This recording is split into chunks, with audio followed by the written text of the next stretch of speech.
नमस्कार दोस्तों, आप देख रहे हैं आपका अपना यूट्यूब चैनल नीलम स्टडी हब। जैसा कि आपको पता है, हमने इंडियन ज्योग्राफी स्टार्ट की हुई है। उसी में हम पढ़ रहे थे भारतीय भौगोलिक स्वरूप और हमने पढ़ा था उत्तरीय मैदान। ठीक है, उत्तरीय पर्वतीय क्षेत्र पढ़े थे उत्तर के। और आज हमें पढ़ना है, क्या पढ़ना है हमें? मध्यवर्ती मैदान। मध्यवर्ती मैदानों के बारे में पढ़ना है आज हमें। आज पढ़ेंगे मध्यवर्ती मैदान के बारे में। ठीक है, तो आज देखते हैं मध्यवर्ती मैदानों के बारे में क्या क्या एग्जाम के पॉइंट ऑफ व्यू से जरूरी है, वो सब पढ़ेंगे। ठीक है, तो लगते हैं इनमें, देखते हैं। चलो सबसे पहले पढ़ते हैं भाबर मैदान। कौन से मैदान? भाबर मैदान। भाबर मैदान एग्जाम में सीधा ही क्वेश्चन आता है कि भाबर मैदान कौन से हैं, खादर मैदान कौन से हैं, तो इनके बारे में ब्रीफ से पढ़ना जरूरी है। ठीक है, तो सबसे पहले पढ़ते हैं कि भाबर मैदान क्या होते हैं। शिवालिक पढ़ा था हमने। शिवालिक से नीचे मध्यवर्ती मैदान शुरू होते हैं, मध्य भारत में होते हैं। जो मध्य भारत में आते हैं तो वो क्या होंगे? मध्यवर्ती मैदान होंगे। तो जो शिवालिक के दक्षिण में होगा वो क्या होगा? भाबर मैदान। शिवालिक पढ़ा था लास्ट में हमने, शिवालिक के दक्षिण। ठीक है, शिवालिक के दक्षिण में क्या होगा? भाबर मैदान होंगे। ठीक है, उसके बाद अब शिवालिक से उतरते ही तो जमीनी इलाका शुरू नहीं होता, जमीन शुरू होगी नहीं। यह स्थान क्या होगा? बड़े बड़े पत्थरों से बना, बड़े बड़े पत्थर है इसमें। ठीक है, यहाँ बड़े बड़े पत्थर है। ठीक है, पत्थरों से बना है क्षेत्र। ठीक है, और क्या होगा कि पत्थर है तो यहाँ पर तो उपजाऊ मिट्टी तो होगी नहीं, तो क्या होगा? यह स्थान अनुपजाऊ है। अगर पूछा जाता है कि भाबर मैदान है उपजाऊ क्षेत्र या अनुपजाऊ है, अनुपजाऊ क्षेत्र है भाबर मैदान। ठीक है, क्या होगा? यहाँ नदियां कुछ जहाँ नदियां कैसे मिलेगी? नदियां भूमिगत होगी। भूमिगत कैसे होगी? भूमिगत कि ऊपर पत्थरों से आ रहा है पानी, और पत्थरों, अब जरूरत नहीं कि सारा पानी पत्थरों के ऊपर ही बहेगा, कुछ नीचे भी जाएगा। तो नीचे भूमिगत चली जाती है नदियां और फिर बाद में ऊपर आती है। तो यहाँ क्या पूछा है कि यहाँ नदियां भूमिगत पाई जाती है। कहाँ पर? भाबर मैदानों में। पत्थर होते हैं बड़े बड़े, तो उनसे भी इसके नीचे पानी चला जाता है, नीचे नीचे बहती है।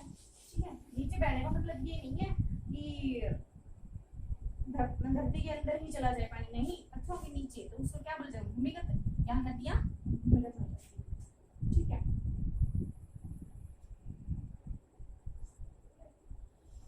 और क्या याद रखना है? हाँ, बस यही बातें इससे भाबर मैदान से रिलेटेड कि शिवालिक के दक्षिण में है, यह स्थान बड़े बड़े पत्थरों से बना हुआ है और यहाँ नदियां भूमिगत पाई जाती है और यह स्थान अनुपजाऊ है। ठीक है, ये भाबर मैदान है। और भाबर मैदान पूछा जाता है कहाँ से शुरू होता है, तो शिवालिक के दक्षिण में बड़े बड़े पत्थरों से बना हुआ क्षेत्र है और अनुपजाऊ क्षेत्र है और यहाँ नदियां भूमिगत पाई जाती है। ठीक है, ये याद रखना है किसके बारे में? भाबर मैदान के बारे में। आगे पढ़ना तराई मैदान। भाबर के बाद क्या पढ़ना है? तराई मैदान। तराई मैदान में क्या पढ़ना है कि भाबर है, भाबर के दक्षिण में, भाबर पढ़ा तो भाबर के दक्षिण में कौन से मैदान है? तराई मैदान। सबसे शुरू किया था हिमालय, हिमालय के दक्षिण में मध्य हिमालय, मध्य हिमालय के दक्षिण में शिवालिक श्रेणी, शिवालिक के दक्षिण में भाबर मैदान और भाबर के दक्षिण में, क्योंकि एक दूसरे के नीचे आते जाते हैं तो दक्षिणी हुआ ना, तो तराई मैदान, तराई भाबर के दक्षिण में है। ठीक है, भाबर के दक्षिण में। इसके बाद क्या याद रखना है इसमें? तराई मैदान में नदियां जो भूमिगत चली गई तो नदियां इस क्षेत्र में पुनः धरातल पर आ जाती हैं। धरातल पर तो आ जाएगी क्योंकि पत्थरों से नीचे आता हुआ पानी तो धरातल पर तो आएगा, और कहाँ पर आता है? वो तराई मैदान में आता है। ठीक है, अब पूछा जाता है कि भारत में नलकूपों की सघनता सबसे ज्यादा कहाँ पाई जाती है? कहाँ पाई जाएगी? तराई मैदानों में। तो नलकूपों की सघनता कहाँ पाई जाती है? तराई मैदानों में पाई जाती है। और पानी होगा वहां मच्छर भी ज्यादा होंगे, कौन सा रोग है? मलेरिया रोग। मलेरिया रोग सबसे ज्यादा कहाँ पाया जाता है? तराई मैदान में। ठीक है, तो ये आप बातें याद रखनी थी तराई मैदान के बारे में। क्या कि भाबर के दक्षिण में है और नदियां इस क्षेत्र में पुनः धरातल पर आ जाती हैं। ठीक है, उसके बाद क्या याद रखना है कि नलकूपों की सघनता है और मलेरिया रोग यहाँ पर ज्यादा पाया जाता है। क्यों पाया जाता है ज्यादा? क्योंकि यहाँ पर पानी है, तो पानी पे मच्छर बैठेंगे और उससे मलेरिया रोग होगा। ठीक है, आगे देखते हैं तराई मैदान के बाद। तराई के बाद देखते हैं तीसरे नंबर पर बांगर। बांगर मैदान या बांगर क्षेत्र। अब इससे समझ आ जाएगा कि किसको हम बांगर बोलते हैं, कि लोकल लैंग्वेज में बोलते हैं कि ये बांगर है और ये खादर है, तो क्यों बोलते हैं वो इससे समझेंगे। इसे कैसे समझेंगे कि जैसे खादर मैदान पढ़ा हमने, ठीक है, नहीं सबसे पहले इसके बाद आएगा खादर। खादर मैदान, खादर सबसे पहले भाबर, उसके बाद में पढ़ा हमने तराई, तराई के बाद खादर मैदान। खादर मैदान में क्या होगा? ये तराई के दक्षिण में होगा। ठीक है, और नवीनतम जलोढ़ मिट्टी, नवीनतम जलोढ़ मिट्टी। जलोढ़ मिट्टी कौन सी हो? जो नदियों के द्वारा बहाकर लाई जाती है। तो बहाकर लाई जाती है तो वहां पर मिट्टी इकट्ठी होती है। ठीक है, तो नवीनतम, नवीनतम मतलब नदियां बहकर आती आती नवीनतम मिट्टी इकट्ठी होती जाएगी, तो क्या बोलेंगे? खादर मैदान बोलेंगे। और यहाँ पर जमीन उपजाऊ होती है क्योंकि जो नदी है अपने साथ बहुत सारे उपजाऊ तो बहा के लेके आती है पानी में। ठीक है, तो उससे क्या होगा? उर्वरकों का इस्तेमाल कम हो जाएगा। यहाँ पर कम क्यों होगा? क्योंकि पहले ही खादर नई मिट्टी है तो उसमें बहुत सारे ही खादर उर्वरक मिले हुए होंगे, क्योंकि वो बहुत जगह से बहती हुई आती है तो बहुत कुछ मिला होता है उस पानी में, तो वो मिट्टी में होगा। जम जाता है ना कि मिट्टी का पानी जम जाता है तो वो मिट्टी में मिल जाते हैं जो भी उसमें उर्वरक होते हैं। तो यहाँ पर पूछा जाता है कि खादर मैदानों में उर्वरकों का इस्तेमाल सबसे कम होता है। ठीक है, क्या? उर्वरकों का इस्तेमाल सबसे कम होता है। ठीक है, उर्वरकों का इस्तेमाल यहाँ पर खादर मैदानों में। नवीनतम जलोढ़ मिट्टी है तो जहां पर जो इलाके नदियों के पास है उनको खादर क्षेत्र बोला जाता है। जैसे हरियाणा में यमुना नदी के पास वाले क्षेत्र जैसे पानीपत, सोनीपत, फरीदाबाद, पलवल,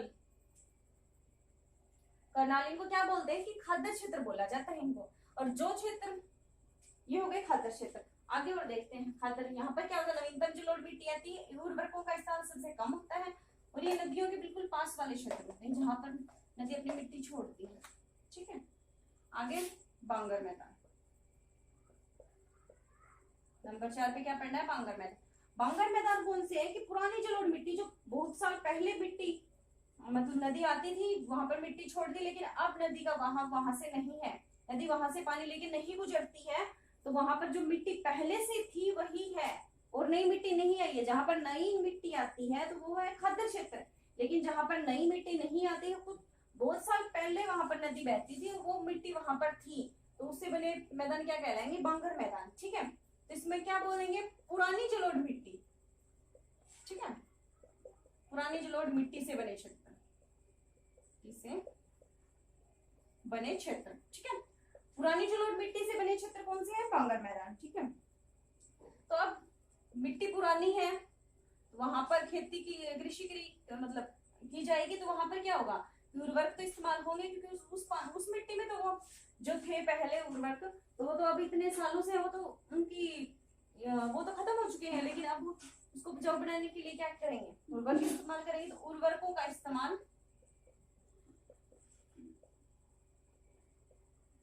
सबसे ज्यादा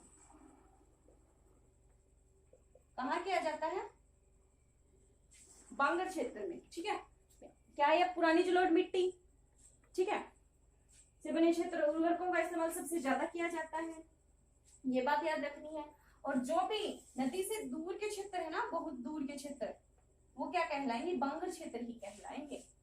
जैसे हरियाणा से लगाओ कि जो नदी के पास वाले इलाके हैं वो क्या कहलाएंगे? खादर, और उससे दूर है जैसे हिसार, भिवानी, महेंद्रगढ़, ये सब क्या कहलाएंगे? बांगर क्षेत्र। तो बहुत दूर है नदियों से, यहाँ पे कोई नदी गुजरती ही नहीं है। ठीक है, तो ये बांगर क्षेत्र है। ऐसे याद रखना कि बांगर कौन से क्षेत्र को कहते हैं और खद्दर कौन से क्षेत्र को कहते हैं। बोली के हिसाब से नहीं होता कि ये बांगर है ये खद्दर है, वो जमीन मतलब नदियों के पानी के हिसाब से वो जो मिट्टी आई थी उसके क्षेत्र पर, उसके आधार पर कहते हैं कि ये बांगर क्षेत्र और ये खद्दर क्षेत्र है। ठीक है, और पढ़ते हैं इसमें। इसके बाद और क्या होगा, डेल्टा मैदान बनेंगे, डेल्टा मैदान। ठीक है, डेल्टा मैदान में क्या पढ़ना है हमें कि नदियां आती है ऊपर से पहाड़ों पे से, तो अपने साथ कुछ अवसाद बहा कर लाती है। ठीक है, कुछ मटेरियल होता है उसमें, अवसाद बहा कर लाती है। ठीक है, नदियां कुछ अवसाद बहा कर लाती है, बहा कर लाती है तो उसमें क्या होगा, और गिरने से पहले कहां पर, जो मतलब समुद्र में गिरने से पहले वहां पर एक जगह पर इकट्ठा कर देती है। ठीक है, जैसे ये नदी है बहती हुई आ रही है, यहाँ समुद्र है। ठीक है, समुद्र यहाँ गिरने से पहले तो जो भी मटेरियल होगा साथ में तो यहाँ पर आसपास में इकट्ठा कर देगी। ठीक है, वहां पर डेल्टा बन जाता है।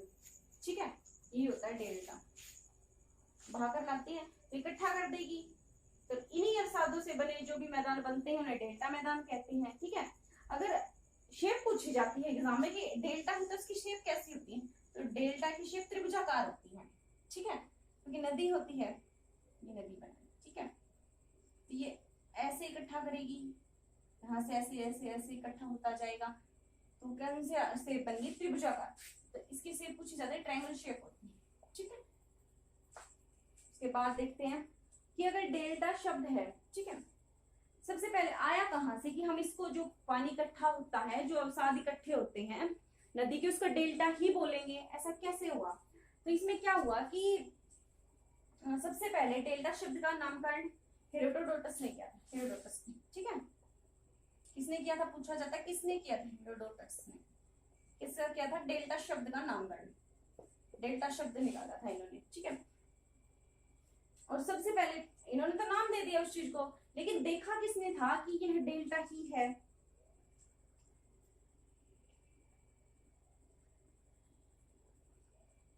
तो सबसे पहले कहां पर देखा गया था डेल्टा, विश्व की सबसे लंबी नदी नील नदी, नील नदी के मुहाने पर देखा गया था डेल्टा बना, तो उसके आधार पर नाम दिया गया था क्या, डेल्टा है। ठीक है, और अगर विश्व का पूछा जाए कि विश्व का सबसे बड़ा डेल्टा कौन सा है, तो विश्व का सबसे बड़ा डेल्टा, विश्व का सबसे बड़ा डेल्टा कौन सा है, सुंदरबन डेल्टा। ठीक है, सुंदरबन डेल्टा विश्व का सबसे बड़ा डेल्टा है। कहां पर है ये, इसके बारे में पढ़ना पड़ेगा कि है कहां पर ये। सुंदरबन डेल्टा भारत और बांग्लादेश के बीच है। ठीक है, भारत और बांग्लादेश के बीच में। ठीक है, भारत और बांग्लादेश के बीच में विश्व का सबसे बड़ा डेल्टा है कौन सा, सुंदरबन डेल्टा। ठीक है, और कहाँ बनता है, गंगा और ब्रह्मपुत्र नदियों के द्वारा बनाया जाता है। ठीक है, गंगा और ब्रह्मपुत्र नदी बनाती है, और इसकी मतलब अगर टोटल लंबाई पूछी जाए तो 10,000 किलोमीटर है। ठीक है, 10,000 किलोमीटर है, और उसमें से 6,000 तो आती है बांग्लादेश में और 4,000 भारत में। पूछी जाती है ये कहां पर होगी, पश्चिम बंगाल में। तो वहां से नदी, गंगा नदी चली जाती है ना बांग्लादेश में, तो उसी के आधार पर ये बना है। तो 4,000 तो आती है इसकी कहां पर, भारत में, और 6,000 आती है इसकी बांग्लादेश में, टोटल 10,000 है। ठीक है, और इन जो ये प्रदेश है, मैदान है, इनमें कौन सी जो मतलब वनस्पति सबसे ज्यादा पाई जाती है वो पूछा जाता है। कौन सी वनस्पति, मैंग्रोव, मैंग्रोव वनस्पति सबसे ज्यादा पाई जाती है। तो इसकी विशेषता क्या है कि ये वनस्पति इतनी फेमस क्यों है, क्योंकि ना इन पेड़ों की जड़ें होती है ना वो धरातल पर दिखाई देती है। ठीक है, धरातल के ऊपर देखी जाती है, इनकी क्या देखी जाती है, जड़ें, धरातल पर जड़ें देखी जाती हैं किसकी, मैंग्रोव, मैंग्रोव वनस्पति की। ठीक है, धरातल पर इनकी जड़ें देखी जाती है। उसके बाद एक और जो बंगाल टाइगर है वो यहाँ पर पाया जाता है, बंगाल टाइगर तो पता, पश्चिम बंगाल में सुंदरबन डेल्टा यहाँ पर पाया जाता है। और एक नरभक्षी टाइगर, नरभक्षी जो मनुष्य को खा जाता है, नरभक्षी टाइगर कहाँ पर पाया जाता है? सुंदरवन डेल्टा में पाया जाता है। ये क्वेश्चन पूछ पा रहा है कि नरभक्षी टाइगर सबसे ज्यादा भारत में कहाँ पाई जाते हैं? तो सुंदरवन डेल्टा में पाए जाते हैं। ठीक है। एक विलेज है वो भी याद रखना कि विडो विलेज, विडो, कि भारत का विडो विलेज कहाँ पर है? सुंदरवन डेल्टा पर है। ठीक है, इतना याद रखना है। तो ये थे भारत का मध्यवर्ती मैदान था। ठीक है, सबसे पहले पढ़ा हमने भाबर मैदान, फिर उसके बाद पढ़ा हमने तराई मैदान, फिर पढ़ा खादर मैदान, बांगर मैदान और डेल्टा मैदान, इनके बारे में पढ़ा। ठीक है, तो भाबर, सबसे पहले भाबर मैदान, भाबर जो मतलब नदी निकलती है सबसे पहले वहीं पे आती है, उसके बाद शिवालिक के दक्षिण में है, उसके बाद पढ़ा भाबर मैदान, उसके बाद पढ़ा तराई मैदान, नदियां धरातल पर पूरे तराई मैदानों पर आती है, उसके बाद खादर मैदान पढ़ा, फिर बांगर और फिर डेल्टा। ठीक है, भारत का मध्यवर्ती मैदान पढ़ा और उसके बाद हम पढ़ते हैं कि जो मरुस्थलीय प्रदेश है पश्चिम का, क्या पश्चिम का मरुस्थलीय प्रदेश, पश्चिम का, ठीक है, पश्चिम का जो मरुस्थलीय प्रदेश है उसके बारे में पढ़ते हैं। तो सबसे बड़ा बताइए भारत में पश्चिम में ही है क्या? राजस्थान। राजस्थान में क्या है भारत का? थार मरुस्थल, थार मरुस्थल है। तो थार मरुस्थल के बारे में क्या जाना जाता है?